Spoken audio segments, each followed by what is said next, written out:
Hey there, y'all. It's Cody from Godspeed. We really hope that you enjoyed today's episode with Fire Chief Brian Helmick. It was a great pleasure getting to know him, and we want to thank him for inviting us out. Without further ado, please enjoy the episode. So I want to thank you, Brian, for coming on Godspeed Testimony. It's really important to us. I'm excited to hear your testimony and see what God's been doing in your life and in your family. And so with that being said, what was it like growing up? And do you have any siblings? So that's a big question. I think that, well, specifically for me, I'll tell you, my childhood obviously did a lot to define me. I'd say it defined me not only in a lot of positive things, but I think that my childhood also contributed to maybe some of the challenges that I've been having to work through in my adult life too, right? I was born in Fairfield, California in 1976, but resided in Vacaville. I lived there with my father, Floyd, my mother, Lynn, and my brother, Doug. My brother, Doug, is 8 years older than I am. And so he is my oldest brother. And we moved to Danville, probably when I was in third or fourth grade. We moved to Danville from Vacaville. And in that transition, my parents went through a divorce when I was in about, it was between fourth, fifth, sixth grade, just in that realm. Things kind of changed within their relationship, and my dad moved to Virginia. And 2 years later, when I was in about seventh grade, eighth grade, I moved to Virginia Beach, Virginia, with my dad, and which is now my stepmom. And I was there for about 2.5 years, and then in my sophomore year in high school, I moved back. And when I moved back, I moved to Orinda, and that was in 1992. I moved back into Orinda. My mom had been remarried at that time to her husband, Rick, and she was having her third child, which was 16, 17 years younger than me. Wow. So my mom at that time had I believe it was a 24-year-old, 16, 17-year-old, and having another baby. So I have three brothers, to answer the question. So I have two brothers and myself. So my parents had a total of 2 kids. My mom and dad had 2 kids, and then my stepdad and my mom had 1. So a total of 2 siblings. So graduated in 1995 from Miramani, got into the fire service. There's a lot that happened in that time frame, which also contributed to my walk, and a lot of things came to a head my senior year, which was life transforming, and which we'll probably get into. But yeah, that's a little bit of where I was born, or I was raised, my parents, and obviously the divorce was something that was challenging as a child, being a broken family at that time. But my parents loved me. They obviously did the best they could at that time. There's a lot of challenging events that occurred. But yeah, that's just a little bit about my siblings. Well, you would never know unless someone actually asking you about your life. And it's amazing to me how we look at someone like yourself, and I look at you like somebody very honorable in life, somebody who's willing to put themselves first before anybody else. And those challenges that you just went through and explained that, as growing up is something that's remarkable. And yeah, well, I'll say this, and I appreciate that. No, I appreciate that. The reality is this, and this is what's cool about this podcast is anything good that you see in me is Christ working through me. And I'll tell you that, it's beautiful how the Lord restores all things. And it's interesting because a lot of folks, I may get that kind of observation, but there's many things about my childhood. I had learning disabilities. I really, really struggled through school. I had a difficult time making it from grade to grade. The only thing that motivated me to get C's in my classes was if I was told if you get C's, you can't play sports. And so that was my brother. Academics became my older brother, and my younger, actually. Academics became, it was very simple, at least from observation. They probably had their own struggles. But yeah, so I struggled a lot as a child. Even when I got into high school, I had many teachers. It was a very affluent area, the Moraga, La Miranda area, and I wasn't academically strong, but my strong suit was sports, right? And so when I was in La Miranda, I even had teachers, and with it being an affluent area and people going to Ivy League schools and a lot of those areas, that just wasn't my skill set. And it was interesting because I even had at the time college counselors and other folks saying, you need to find a trade. Like there's no real opportunity, for you. I felt at the age of, as a sophomore in high school, that I eliminated all my options. And ironically enough, even with that, when I was in high school, I really found that sports were some place where I can find my identity. Because I struggled so hard academically, I had moved into a new affluent area where everyone felt, at least I felt like everyone had been there for their whole lives. And that's one place where I could shine. And so it was really a pitfall for me, because my identity was in my number. My identity was on the team. And the Lord obviously had different plans. My senior year, that was my goal, was all my academics weren't good. Athletically, I was trying to get a pathway to a college to play sports, and trying to scrap together my junior, senior year, some reasonable grades, to get some sort of scholarship. And my senior year, like the fourth or fifth play-in, in preparation, at a scrimmage, I blew out my left knee, and I lost that opportunity. And to me, it was at the age of 18, it was a life-altering experience. I lost sports. I did football, baseball, wrestling. I did wrestling essentially just to stay in shape for baseball and football. But my senior year, I couldn't play any sports. And it really tore my world upside down. So what is, going back to your comment, like how I would have never known, like asking people and looking at their history and the things that are going on, the Lord's good. I mean, and the reason I'm saying this is in the midst of my upbringing challenges, academically, socially, and losing what I thought at 18 years that, in many ways, I thought that my life was over, how crazy that is. But I felt that my life, I didn't know where I was going to go, what I was going to do. And so when I got hurt my senior year, I was trying to really figure out my way. And it was interesting that the Moraga Fire Department, was somewhat relevant obviously within the Moraga area. And I had counterparts and friends that actually worked, at the Moraga Fire District, and they were somewhat frequent with the ambulances going down and intermittently going down to the football games. And I started building a relationship, and they got to know me, and they told me that in June they were hiring at the fire department for reserves. And it was at that time where I had an opportunity to be able to really be exposed to, what the fire service was. And I really had no idea what it would bring. But, in the midst of that tragedy of me feeling like I lost everything, I stuck around during my spring break, my senior year, where all my buddies were going to Cabo or Mexico or all these crazy places. I actually decided to, with a bunch of my other buddies, to go through Moraga Valley Presbyterian Church down to Mexico to build some houses. Wow. With the Moore Ministries, to build some homes.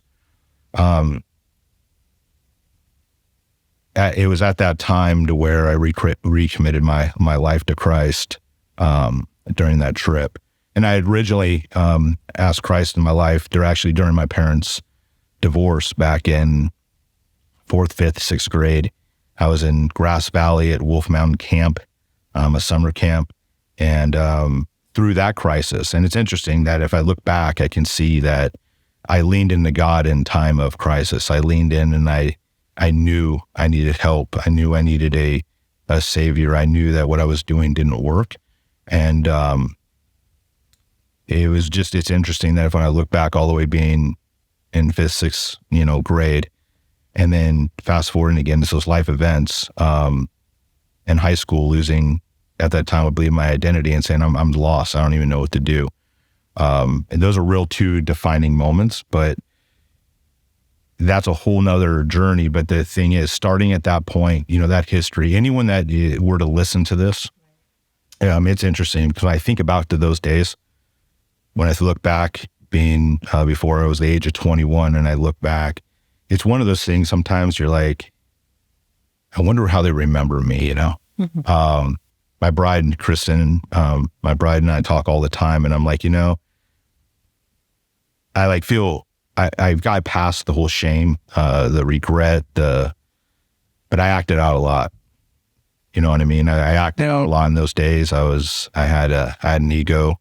I was confrontational. I was loud. I partied a lot.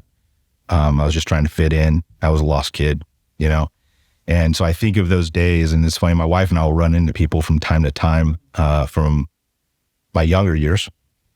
And I really, I sit there and she's like, hey, did you go to school with so-and-so? And I'm like, I did. And they're like, yeah, they knew you. They knew you from Aramani. And I'm like, oh, like that could be really good. And that could be really bad. Right. Right. and so, but again, this is all coming off of what you originally said, is like, people know that people observe and they see me. The difference is that from then till now,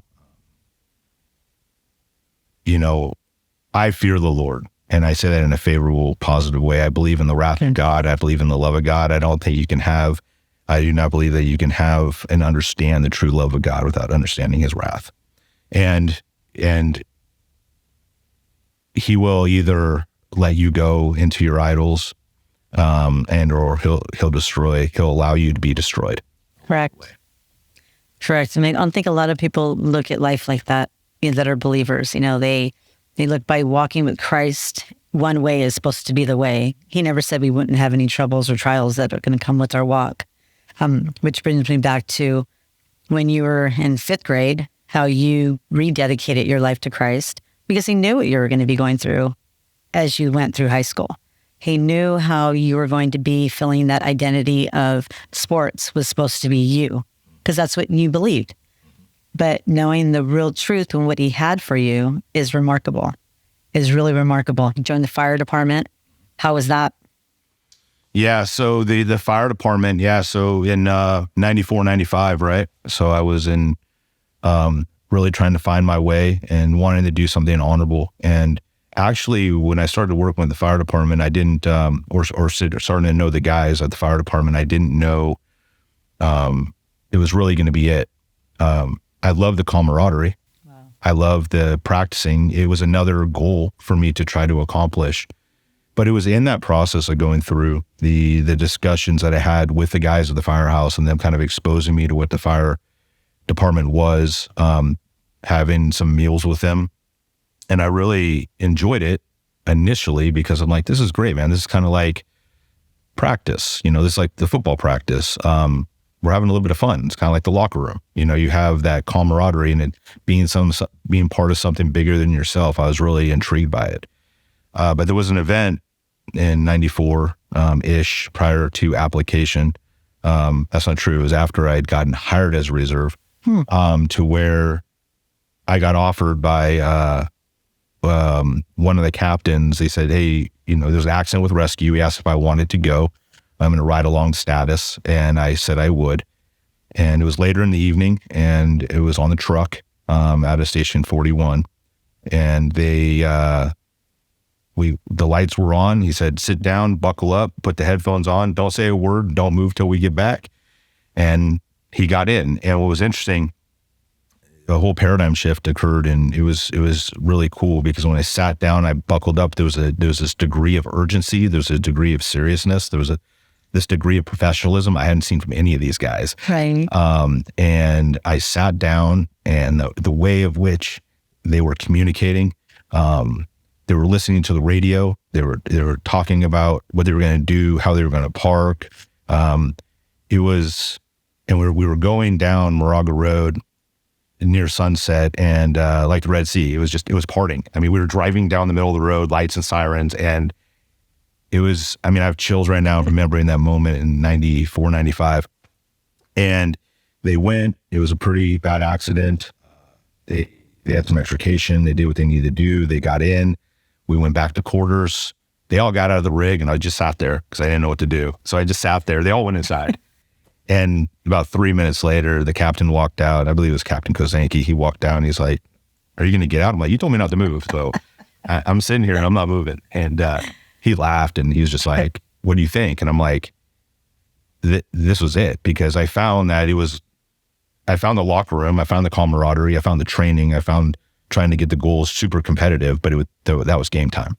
And I realized, like, everything I lost, there was something else. Right. I knew I couldn't be a professional athlete. I didn't have any chance at that, but this was a viable option. So I kind of explained that to him, and he goes, "Well, what do you want to do?" was his question. I'm like, "I want your job." And he laughed. He's like, "You want my job?" He's like, "Kid, you don't understand the first of it." He's like, you're not getting my job. He's like, "You can start by like cleaning out the garbage can and like doing the other things." He's like, "We got a long way, kid, before you're ever gonna get my job." And no joke, that was 27, 28 years ago. Wow. And when that opportunity, I mean, I can get tearful about it. It's just the Lord's so good, because I didn't think like sports or there'd ever be that opportunity again. And so when you go through and lose, like, I didn't know what I was called to do. I didn't know what I was prepared for. I didn't know where it was. But when I lost the ability to play and be part of a team, be part of something bigger than myself, I really thought it was gone. I thought it was gone. And the fire service, so at that time, my buddies were all going to school, they were going doing other things, and they offered me to they offered me to be a reserve, which they hired off those lists.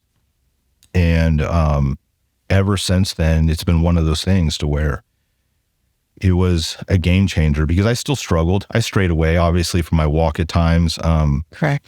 You wander and you forget, it's obedience. Like, you're always, like Romans 6:16 says, it's like, you're a slave of obedience, or you're a slave of something. You're always a slave of something. But I wasn't consistent in making those obedient choices, and I'd fade away. And the Lord would rapidly remind me that I'm not in his presence and I'm doing things to build my kingdom or myself. And there's a lot of humbling falls along the way, right? But the fire service in itself was such a gift. And the opportunity I had to get in, and there's other stories related to that. But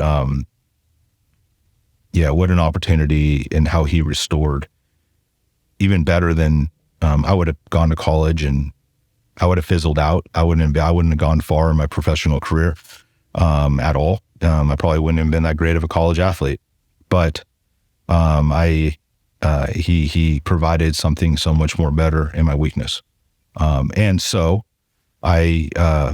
since then, I've never taken anything for granted. I still, to this point, I don't feel entitled to where I'm at. Every day is a privilege. And he took it away in a matter of seconds.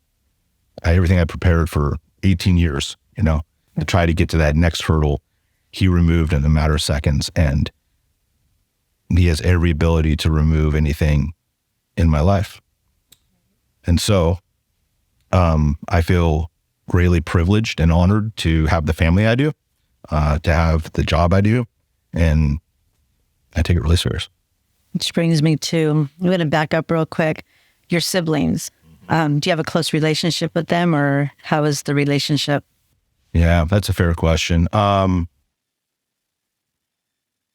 Throughout the season of our lives, it's been different. I mean, my oldest brother, we have been at times really, really, really close. I mean, really close to where, he lived close. We did ministry together. We spent a lot of times together. And but it's been some years now since we've kind of grown apart. He's got a lot going on in his life. He's definitely doing the best that he can do in the circumstances that he's in.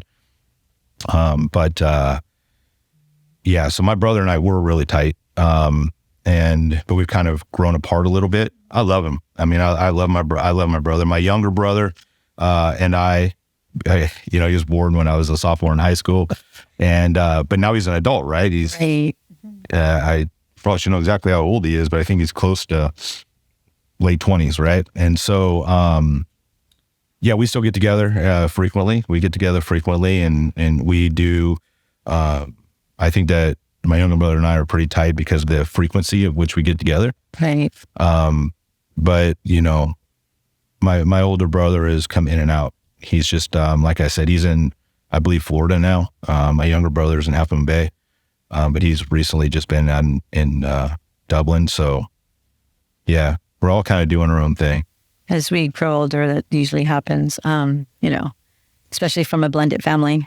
Life takes over, and all you can do is stay focused and cherish the moments that you get to spend with them. Which brings me to your beautiful bride. How did you meet Kristen? Kristen. All right. Well, so I was working in Moraga as a reserve. I had a couple buddies, one of which worked at Max's. It was a restaurant out of San Ramon, Max's. And I actually had been in a relationship with somebody for some time. It had been 3 or 4 years. I'd been with my girlfriend at the time. I met her when I went to Miramani. We had been together for 3 or 4 years, and we separated. So it was one of those things where it was a tough breakup per se. Right. And also, it started falling apart when the sports fell apart, right? And so there's a lot of other circumstances and such, but it was part of that process of everything kind of unraveling.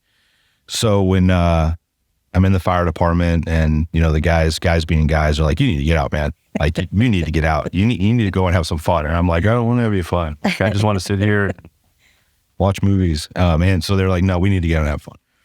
And so they, my buddy Phil at the time, he goes, hey, one of the girls I work with in Walnut Creek, her and her roommate are having, it was near Halloween. And he's like, she's having a pumpkin carving party. And he's like, it's interesting though, because she didn't say bring a pumpkin. They said everyone would bring a knife. And I'm like, who's going to throw a party and tell everyone to bring a knife to their party, right? This doesn't seem very wise. And he goes, but I want to introduce you to her, and you need to meet her. And I'm like, okay. I didn't really want to go. So we all go to Walnut Creek. We're in Moraga. We lived in a house in Moraga at the time. And we actually arrive at Safeway to get some beverages. And we go to Safeway, and then as we're going in, the girl that he wanted to introduce me to was in there, and I met her, and it was what it was. And he's like, hey, that's who I want to introduce you to. And I'm like, okay, well, let's go to the party. So we went to the party, and we're out front in front of this duplex. I remember it like yesterday. I was in front of the duplex, and you can see all the way through their apartment, all the way to the back bedrooms and kitchen and room, right? It's a small little place. And there's a bunch of people out front. There's a bunch of guys hanging out front, and everyone's talking, and I'm still like, I want to go home, type thing. And it sounds totally cliche. It does. It sounds totally cliche and whatever. But I'm sitting there looking through the house, kind of my head back on that. Okay, like, I don't really want to be here. Right. And out of one of the bedrooms walks this girl from bedroom to the kitchen. And I'm like, I mean, it was weird. Like, it really, she caught my attention, to say the least. She definitely caught my attention. We debate to this day what she was wearing and what her hair was like, because I remember, and she clearly doesn't, but she says the other way around. But I think she had ponytails, and she had these overalls on. She would debate it. She says she definitely was wearing it. But I looked at my buddy and I said, who's that? And he goes, oh, well, that's Kristen. That's the roommate of Courtney that you met.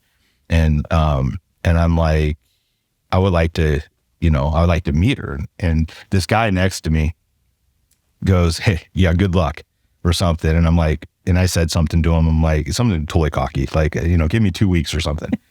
And he laughs, and the other guys laugh. I don't know who all these guys are. I'm like, whatever. And so time passes, 10, 15 minutes. I'm out front. She comes out to front and starts mingling with people, walks over and like literally leans in this guy and like grabs his arm. And I'm like, oh, I guess it was, well, she says it wasn't her boyfriend. I don't know. I think there's a debate there. And so she was kind of hanging out with this guy. And so anyway, we went out on the town and kind of hung out and did things. And I was also working in an ambulance company in Alameda County at the time. And my partner and I had been part of someone that had a cardiac arrest. It was an elderly female that was in cardiac arrest. And we were gifted. I don't remember how it exactly went down, but she was gifted, or we were gifted tickets to the Oakland Coliseum on Halloween night to go to the Dave Matthews concert. And we had a suite because of the family member. Like she had ties between the family member of the person, or she knew. And anyway, it was like you can bring 12 of your closest friends to the box seats there at the Oakland, arena, at the Dave Matthews on Halloween night. Well, that's kind of cool, right? And so this was in the background happening. And throughout the night, we started talking. And she's like, hey, it came up in conversation. Like she was going to the same concert. I was going to the concert. And I said, well, hey, if we're going to be going, let's meet there. And she got hold of me and she says, hey, you want to come to my seats? I'm like, sure. We went to her seats, literally like third row from the last. Like you can literally touch the ceiling of the seats that she was in. And said, you want to check out my seats? And so she went and checked out our seats, and she didn't go back to her seats when she came and checked mine out. I don't know why, but she was like, I'm gonna stay here. And what's funny, I give her sister a hard time about it all the time because her sister and everyone else left. They left her with me, right? And I'm like, I guess you need to ride home. And as we're driving home, her friend, my buddy Phil, he actually had gotten arrested with a DUI or something, went reckless or a DUI. He ended up getting fired from the fire department, and I haven't talked to him in 25 years. Like, I don't know really where he went. But he called her because they were like really close friends. And we went down to go get him and hang it out. And then I had taken her home. And that guy that wasn't her boyfriend was there. He didn't like the fact I was bringing her home late. But it was because Phil was made us late. And I took her home and I looked at her and I said, hey, I don't know who the guy is, but here's the deal. I'm like, I don't know what's going on, but I'd like to get to know you, but I don't do like this where people date multiple people thing. But if you would like to take a break from everything else and like get to know each other, I'm all about it. And she said, okay. And that was in October. And Larry was his name. I think Larry was very happy because he disappeared after that night. And fast forward to this is really the way we got to know each other. That was how we got to know each other. But then February, it was really the breaking point because I took her out to dinner, went to Ruth's Chris in Walnut Creek for Valentine's Day. And I gave her a gift. And I'm like, hey, here, do me a favor. I want you to open the gift. And I want you to read what it says inside first before you say anything. And then we'll talk. And so she unwraps it, looks, and I was dedicating a Bible to her. Oh, that is so and beautiful. I said essentially in some words that I'm trying to figure this out. Right. This has got to be the foundation of my life. I know we're in two different places, like, because she had been in relationship with Christ and in junior high school, and thereafter, and when we met each other, she was trying to find her way. And I just, from the events I'd been through previously, but I could see her heart. Like I can kind of just see who she was, and kind of, it's crazy to say, but that love at first sight thing, but I'm like, no, I can be with this girl, like, and we can grow together. And so I gave it to her. She reads it, she shuts it, and she kind of sets it down and barely slides it. And I'm like, and there was this, it felt like 4 hours of silence, but it was probably like 30 seconds or something. And the same thing that she said in the car with like Larry, and she's like, all right, let's do it. Wow. So that's how we met. Wow, that is so pretty. I just want to cry. I do. That's like, that's romantic. That is God-centered. I mean, how many men go out on a date and then give a gift of a Bible and know that that's something that from your heart. That's the only way that's possible is if God puts that on your heart to do it. I was just in that season where I knew, because what happened with sports, and like in the book of Judges, it really talks about like the sin cycle, you know, it just how you're repetitive in your sin cycle. And I knew I still struggle with like the sin cycles and not being obedient and doing those things. But from then, like, especially with getting hurt and realizing that was an idol and understanding that if it's not God's will, it's not, I mean, he's sovereign, I'm not, I have to at least fall forward. Right. And I have to try to do that. And I'm not perfect. I'm not going to be till the day of Christ. The only reason I'm going to be anywhere near there is, I'm going to arrive is solely because of nothing I have done. It's everything that he has done. And I thought it was worth putting it out there, right? Because if she said no, then that wasn't his will anyway. I just wanted to figure that out. I didn't want to figure it out and realize that marriage didn't work or things didn't work. I wanted to make sure that, although we, it's like last night we hosted, we host Bible study here on Thursday nights, and we have grown so much, but we still struggle a ton, and, but that is why I felt we had to establish it there, because I had gone through a bunch of relationships and done a lot of things, and Christ had nothing to do with them. Right. And they all produced nothing positive, and so it was a good risk. It was a good risk to take. So how long were you two dating before you actually popped the question? So we were dating. Let me see. We've been together for, I think, 25 years now. Wow. Married for 20. I think that we dated for about 2 to 3 years. And then I proposed to her at Disneyland, which wasn't the plan, but that happened. She did not want to leave Disneyland, but anyway, that's one of those. And so I ended up proposing to her at Disneyland. And then we kind of vowed to ourselves that we wanted to do it on our own, and we didn't want to have any debt. Those were our two things. Like, wow. We got proposed, and we're like, okay. When I proposed to her and she said yes, we started creating our wedding plans, and we vowed to ourselves that we want to be independent and on our own. And so we wanted to, and people ended up, even they we asked not to, contributed and helped. Right. But we would like, okay, we have our photographer. We paid it all on the front end. We wanted to go to the ceremony and go to reception and then go up to Napa for, a couple of days. And we were actively working, so we couldn't take this big extravagant trip. We've always been active workers. But we wanted to celebrate the day and not have any debt from it. So we were engaged for almost 2 years. Oh, okay. But we went into, the wedding was fully paid off, and we did a 3-day wedding. So we got married on July 6th in 2002. We invited everybody in on the 3rd of July to either fly in or come in. And we did, we got a clubhouse in Danville where my mom had lived. And we brought everyone over on the 4th of July for a barbecue. And then we went and rented essentially like the top floor and the roof of the Hilton in San Ramon and watched the fireworks that were done there that night on the 4th. On the 5th, the boys went out and we did our things, and the girls went out and did their things, and then came back together. It's been just a day with both of our lines. And then on the 6th, it was wedding day. We got married in Walnut Creek, and we had shuttles and did all the stuff, and then had, the afterwards reception in Danville. We're nothing fancy. I mean, we did it at the community center and, that type of stuff. And then on the 7th, we had a going away brunch for everybody. And then we headed off to Napa. Yeah.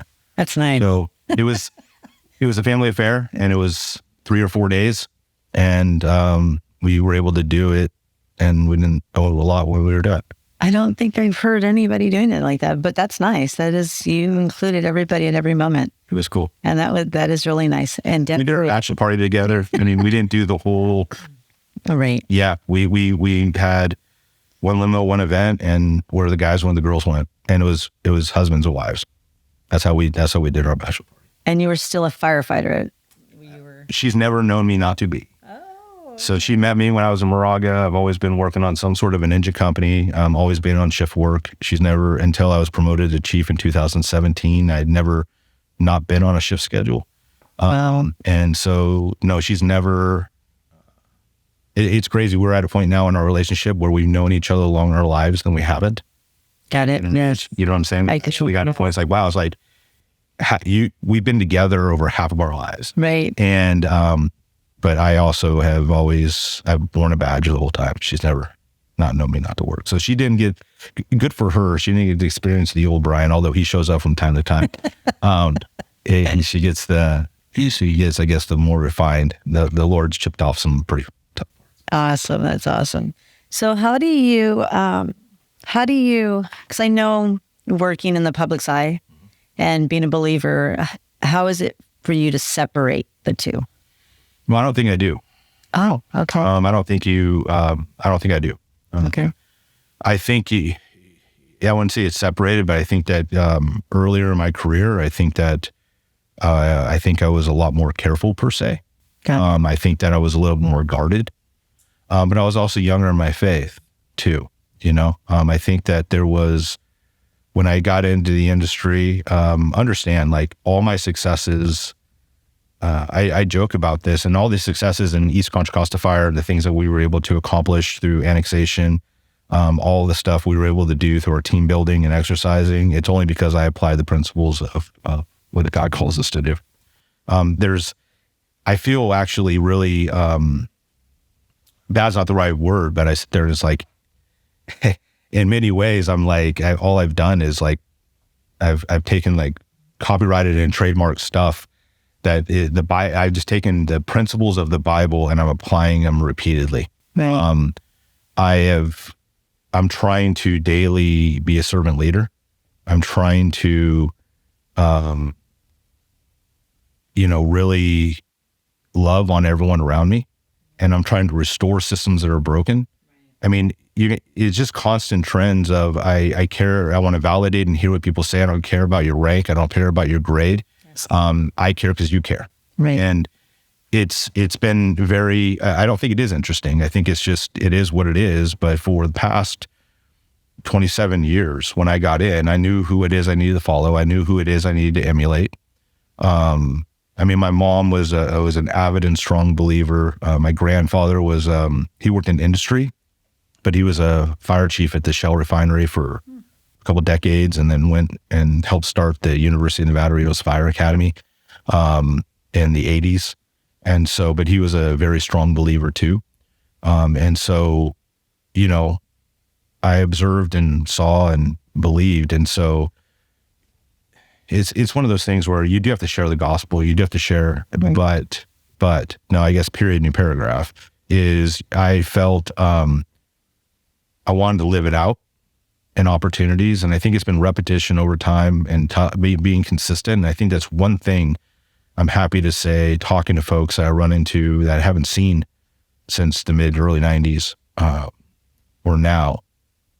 It's really cool that even though I still am entrenched and feel that coat sometimes of that Marimani guy, the younger kid that was lost. Right. It's really cool, like consistency. Right. Consistency. And the fact that what means most to me is when people say, someone said it the other day that I've known for a little bit, when I say a little bit, like probably 20 years, but he's just like, no, he legitimately cares. Like he cares about us. He cares about us. He wants to help. Right. And so my point being is that, it doesn't mean I'm out. There was times, I have a Bible on my desk right now, at work. I have it as long as I've been a senior officer. I have it there because I'm going through the book of Daniel right now. And, whatever section that, my men's group's going through or our small group, our life group are doing here on Thursday nights, I go in, and when I see it and days are hard, I remind myself that's what I'm rooted in. And so that's there. There are things that you'll just see around my office. My family's all over it, but there's a lot of Christ focused and centered things as reminders for me too.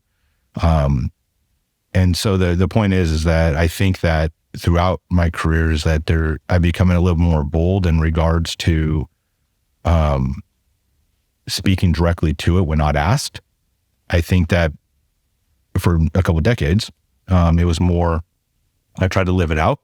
And then when I was asked, I'm like, since you're asking, let me explain, Right. let me tell. It's been also to my advantage, I guess, that because I'm really trying to lean into this, and as I said earlier, fall forward in Christ, that the majority of the people know kind of where I land, and they know, although I fall regularly and I'm a mess a lot of the times, and life is hard, and I make a lot of mistakes. They know where I find where I give my glory to, Right. and then where I also get my strength from. Although, like I said, I'm a mess a lot of the time. That's the beauty of it, though. We're a mess every single day, no matter how we look at life. Everybody is. Yes. And Some people can hide it more than others, but yes. there's that saying, and I don't know who to give credit to for it, but the fact is this. The fact is either that you're in the midst of a trial, you're on your way into one, or you're just coming out of one. Right. Period.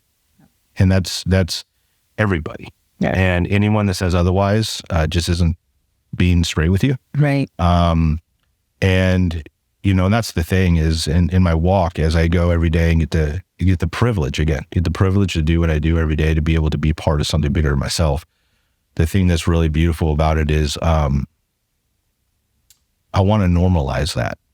I want to help normalize. And that's the thing is amongst listening to the members of our organization and or my opportunity to serve in different capacities at church or just being with folks, it's like just listening to somebody talk about their thing and listening. Right. And then just sitting there and saying like your situation, like our situation is very, whatever it is unique to us for sure, because there's all these influencing factors. But the shame of it or the regret of it or the fear of it doesn't mean it's bad. It can be something that's coming up that you're just anxious about and worried about. Those are absolute normal human conditions because of the fall in Genesis 3, right? Right. It's a great example. And so normalizing and saying, I don't know the situation you're in, but let me give you examples of biblically where it shows it and how I experienced it in my life. And I just have a really broad net because of my like legitimate authority, I guess, as being now a deputy chief, the previous fire chief, and other things I've done. The Lord's expanded that. Right. And so just recently, I'm trying to bring more and more people because I'm in a new organization, right? So I'm bringing more and more people in, and I'm just trying to meet them where they're at and just trying to figure out where they're at. I understand like I have this title, Right. but I'm just a guy too. Right. You bleed just like everybody else does. Yes. And that's the big thing. So I'm going to ask you a two-part question. It might get pretty touchy. And you don't have to answer either one of them. Okay. The first one is I know that every fire you go to or you've been in or you've had to save someone, what is one of the most craziest, funniest fire that, because there are some times when you have to do certain things that just kind of pops up in your head right now. Like you thought, okay, what are we getting into? When you get there, it just made you guys laugh, but enjoy the fact that everything was good at the same time. Everything was safe. Man, that's really hard. It's really hard. And the reason I'm going to say it's really hard is I was last Thursday, not this Thursday, but the Thursday before last, I was out to dinner with my bride, our small group. We had friends from out of town. They came back and we all went out to dinner. And I saw somebody and he came up and he's like, hey, remember back in 2004, that call that we went to, and it happened to be a drowning call. But if he hadn't brought it up, I probably would have never remembered it. I don't know if that makes any sense. It was a dramatic call. Yes. When he gave me the location and he said just a couple of things, it was as vivid as yesterday.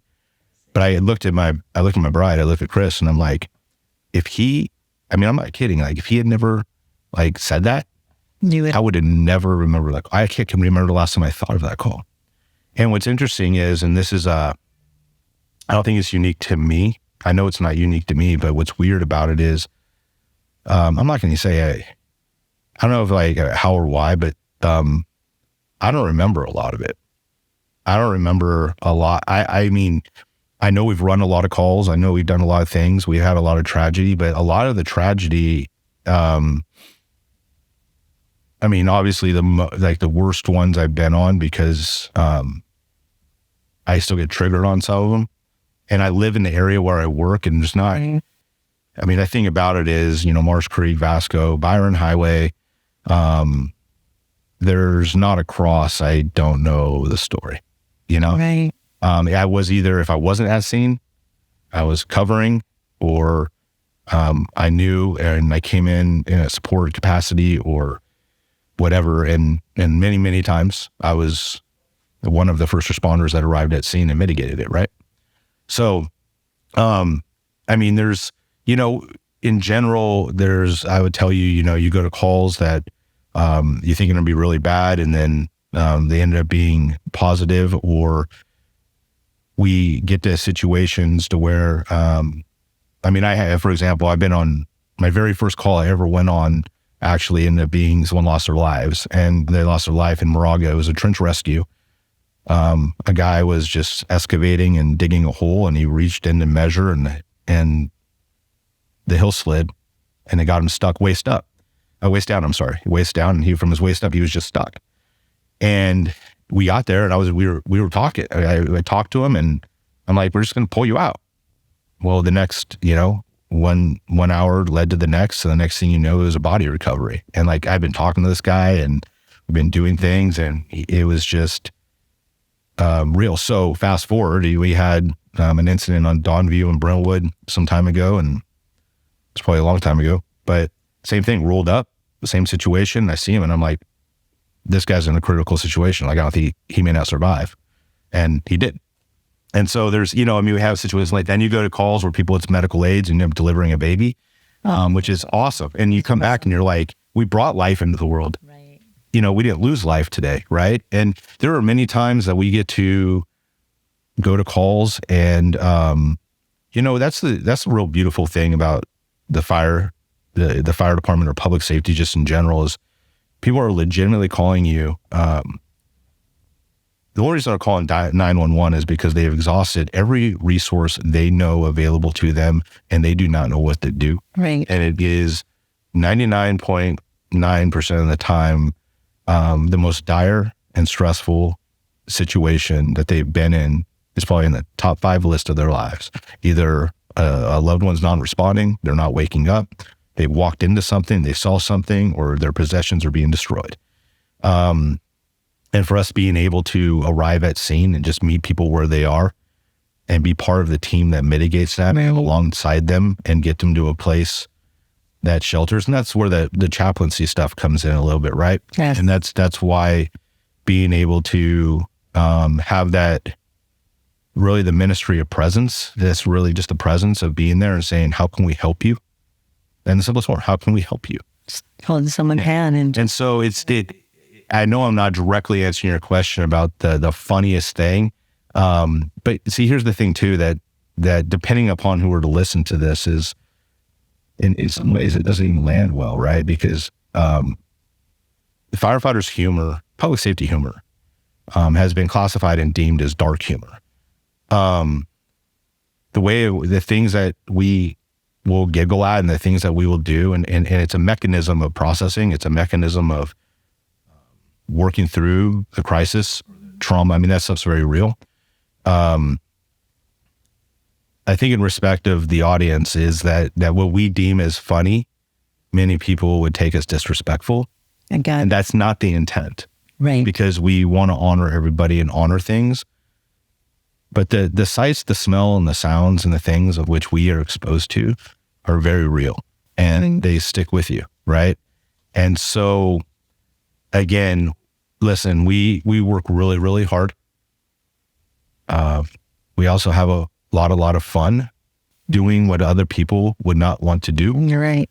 And it takes a very unique individual. Understand, we're normal people, but we're just in extraordinary situations on a regular basis. Right. Like, you know what I mean? People are like, I these do. guys are heroes. Like, no, we're just regular guys, but we get in some pretty crazy spots. Right. You know what I'm saying? I do. I understand it. And then when I meant by funny, not to offend anybody, was because a firefighter actually in Livermore had told us a story. And I'll just briefly say it, but they went on a call about a woman. She was an elderly lady, and her husband, she was complaining of a burning sensation, and they couldn't figure it out. And so they get to the call, and they're asking the husband what's going on. And he says, my wife's in the bedroom, and she can't get out of bed. She's got a burning sensation. And so one of the firefighters suggested, after they found out what it was, suggested milk. Yeah.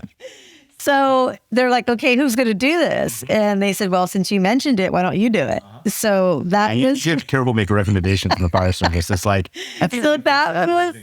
Yeah, so that was why I said funny, because when he said that, I was like, and it took me a second to catch on. And I was like, oh, Carrie. So when I said funny, that's what I meant. no, I like it. got you.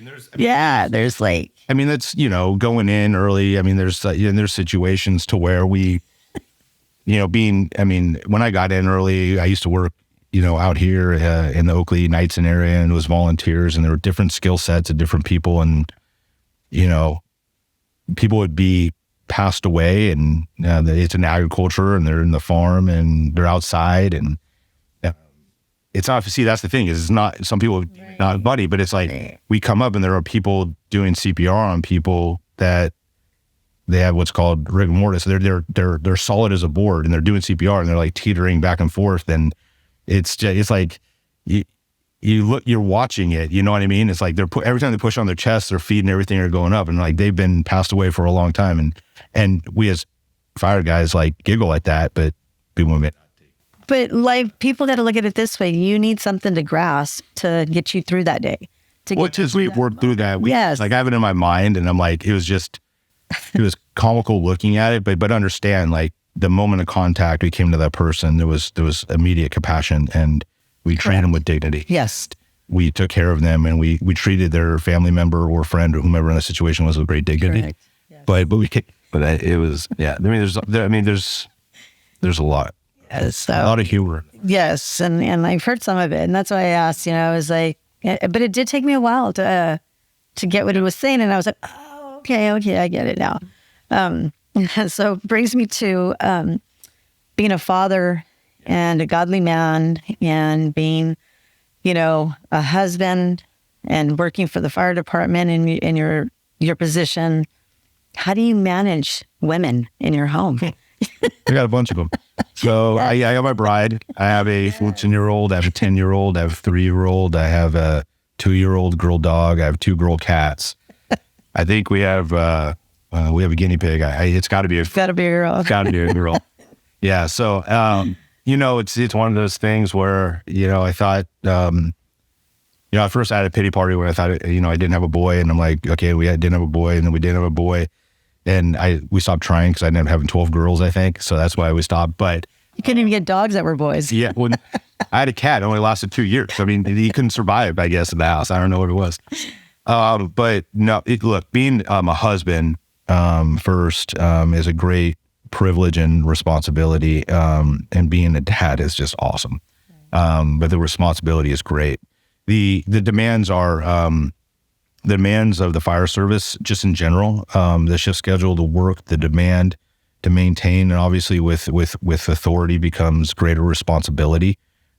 Because I'm not just, as an entry-level firefighter, yeah, I take care of my company and I got to take care of myself. But as you become an engine company captain or battalion chief, or in my current position as a deputy chief or a fire chief, then I feel we're called the shepherd, right? We're called the shepherd.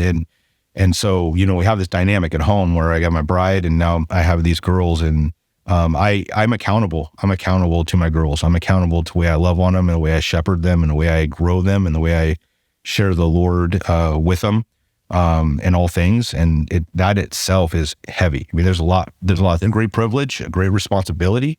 And this is something I'm struggling with even, today. I've been struggling with it since 14 years since my youngest was born, or my oldest was born. Every day is its own challenge, right? I will tell you that I have a spectacular bride. She is not only my biggest supporter, she's my advocate, she's my cheerleader. My mom passed away 2 years ago from dementia and Alzheimer's, and there's no one that even competes with my bride except my mom. You know what I mean? And moms are special in that way. And so, you know, I love my girls. I want to be their father first. I desire someday to be their friend, and that's not my job right now. Right. And I want to, and I think this is where the biggest thing about it is, I don't want them to have their eyes on me. I really want them to have their eyes on Jesus, but I really hope they can see Jesus in me. They do. Yeah. Right. Believe me, they do. I'm a stranger, you know, not a stranger, but if I didn't know you in this world, I would righteously know that you serve Almighty God. I would know that that's where your family sits, and your girls are very honored to have that, you know. Yeah, they are. I mean, and that's the thing. I mean, they, and I didn't want to get emotional, but I mean, it's such an awesome responsibility. And, you know, I'm concerned for our kids. I'm concerned for my girls. I mean, it's just, life's hard. Yes, it is. It is so freaking hard. And that's the thing, is like the heaviness of trying to lead an organization strong, trying to love my bride right, trying to be a member, not only a member, but a leader, and being present within my church and my community.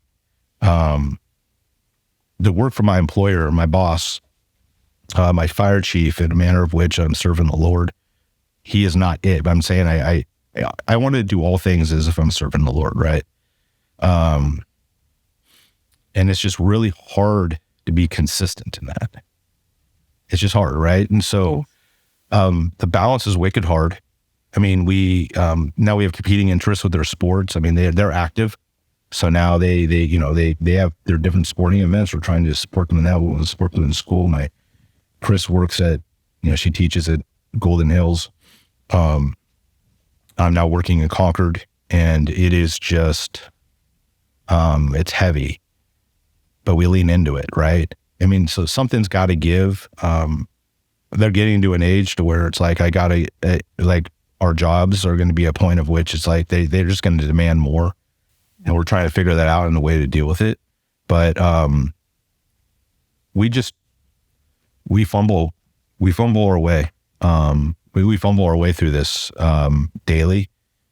But again, we just try to, right now, I mean, there's little things, right? It's like my bride and I, we struggle a lot with trying to raise our girls and be honorable. It's like right now, the thing that is our biggest, I air dirty laundry, but don't tell her I told you this. But it's like sports, right? Sports on Sundays, sports on Sundays. Our girls are, I mean, they're on competitive travel teams that, they're higher level competitive teams, from competitive soccer to competitive swim. And my daughters are in tracks to where they're striving to, like, seconds away from like junior Olympics type stuff, right? Like, they're trying to go there. And then I'm also struggling with them, because we had this conversation last night in a small group. I'm like, my issue is I don't want their sports to be an idol for them as it was for me. Like, I want them to understand the reason we go to church on Sunday is because first we're called to be part of the community. We're called, we should desire and want for it to be a pattern and a habit for us to be part of our community, the community of the church, our family, our brothers and sisters in Christ. And we should want that to be our priority. And then the exception is, like, we go to Disneyland, we go on things to do it, but that's the exception. The norm is we know we're going to be there. And right now we're in the season that every Sunday has, things, and they're not close to like San Jose or whatever it is. And really trying to find a way to make sure that, how do you balance, because you're making commitments to these teams too. So we vowed to. So we have had on the front end to say, hey, listen, like Sundays, we have this commitment. We're committed to our church. This is a priority for our family.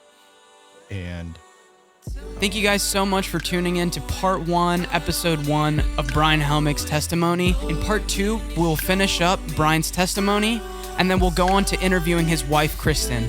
We really hope you enjoy your day and come back next week for more. Thank you.